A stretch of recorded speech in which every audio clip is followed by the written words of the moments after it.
సాధారణంగా బ్రిటన్‌లో వాళ్ళు బ్రిటిషర్లు. బ్రిటన్‌లో పౌరసత్వం ఉన్నోడు బ్రిటిషోడే కదా! విదేశాల్లో వాళ్ళ మీద ఏదైనా జరిగితే బాగా హైలైట్ చేస్తారు కదా! అదే వీళ్ళే తప్పు చేస్తే అది కూడా హైలైట్ అవుతుంది కదా! తాజాగా 28 ఏళ్ల అమ్మాయిని అత్యాచారం చేసిన కేసులో, గ్యాంగ్ రేప్ చేసిన కేసులో 3 బ్రిటిషర్లు అరెస్ట్ అయ్యారు. అమ్మాయిని కుళ్ళబొడి చేశారు వీళ్ళు. అత్యాచారంతో పాటు అమ్మాయి శరీరాన్ని దారుణంగా వేధించారు, హింసించారు. 2 గంటల పాటు దాన్ని ఏమంటారు, జంతువుల మీద పడ్డట్టు పడ్డారనమాట. అంత దారుణంగా హింసించారు. వీళ్ళ 3 బ్రిటిషర్స్. సీన్ కట్ చేస్తే వీళ్ళ పేర్లు ఏంటంటే అమీ అరిఫీ, గజీమ్ జాఫా, షోహెబ్ షకీబీ.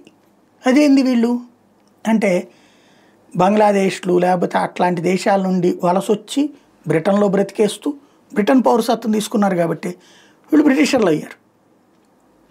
ఒరిజినల్గా బ్రిటిష్ వాళ్ళ ఈ అత్యాచారానికి పాల్పడింది కాదు. ఇలా వచ్చి బ్రిటిషర్లు అయిన వాళ్ళు. ఇప్పుడు అది బ్రిటన్ పరువు పోతుందన్నమాట.